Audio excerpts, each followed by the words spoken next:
Assalamualaikum and good day everyone. I am Dr. Mardiana binti Idris from Institute Pendidikan Guru Kampus Temenggong Ibrahim, and the title of my action research today is Backward Design Repository for Collaborative Lesson Planning. In this video, I will share with you first the introduction of backward design, then the literature review.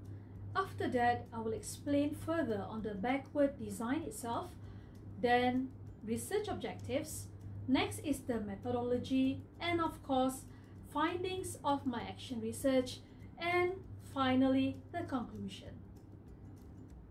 Backward design or BD was introduced under New Pedagogies for Deep Learning or NPDL project by Teacher Training Institute Malaysia under School Transformation Program 25 or TS25.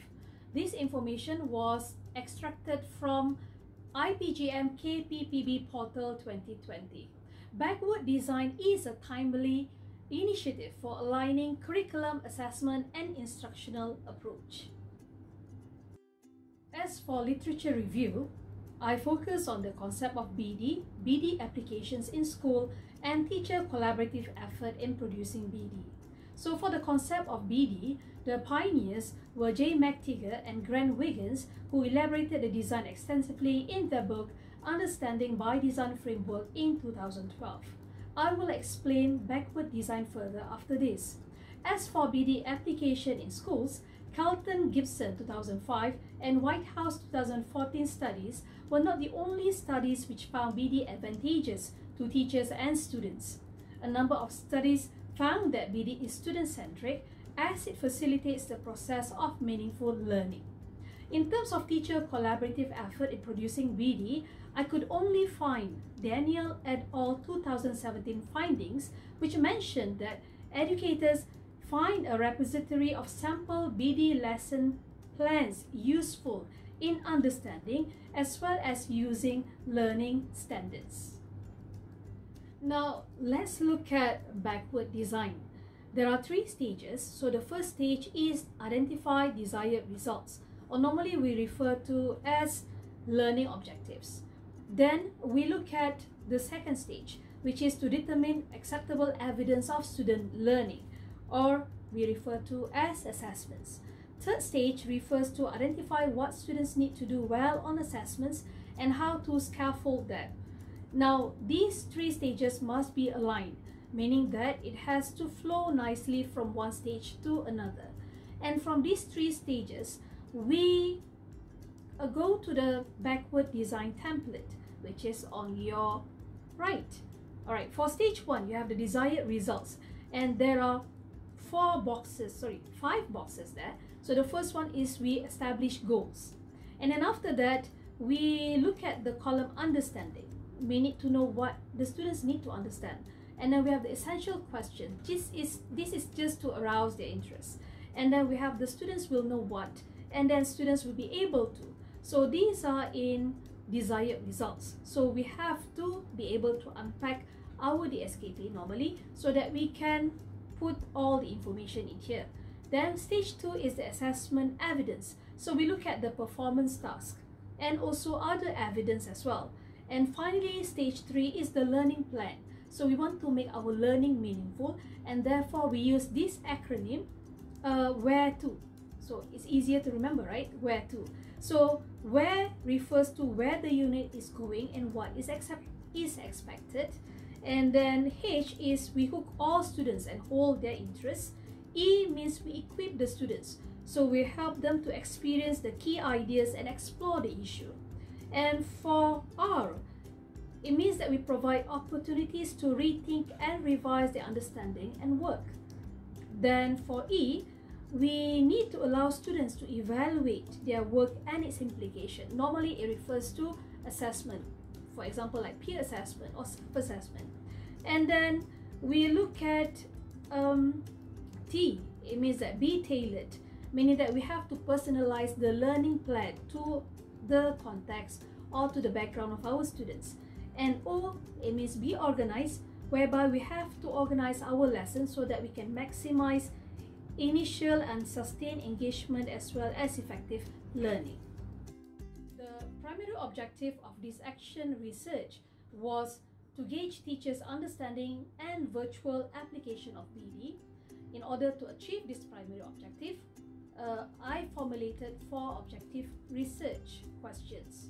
Now, the 4 objectives which guided this action research were to identify teachers' prior knowledge of BD, to identify teachers' understanding of BD after the BD virtual workshop, thirdly, to collect teachers' impression of BD after the BD virtual workshop, and finally, to determine the extent of teachers' collaborative effort for BD repository, or known as BDR.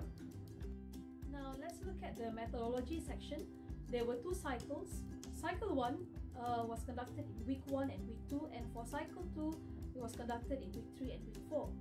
For week 1, I gathered informal feedback from teachers, and then for week 2, where we conducted the BD virtual workshop, I shared a Google form with the teachers so that they can fill in the pre-survey, and then I also shared the link of Google form for them after the BD virtual workshop. For cycle 2, which was in week 3 and 4, I look at the teachers' Google site, how they develop their BD repository or BDR, and then after that I observe their BD repository and I use checklists for this. Let's look at the finding, shall we? Alright, for the first question, teachers' prior knowledge of BD, it was found that the mean for each statement was between 3.06, which was BD1, I know the approach of backward design, and 3.83, which referred to I can write learning tasks which are aligned to learning outcomes. So it goes to show that teachers normally, they had a slight background knowledge of what BD is all about. Now, let's look at the second objective. So the second objective talks about teachers' understanding of BD after the BD virtual workshop.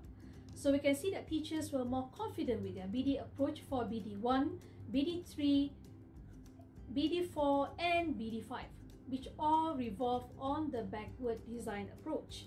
Then, and as for learning plan, only LP1 and LP2 show marked difference in understanding. So it goes to show that it does, the BD virtual workshop did help the teachers to understand more of BD.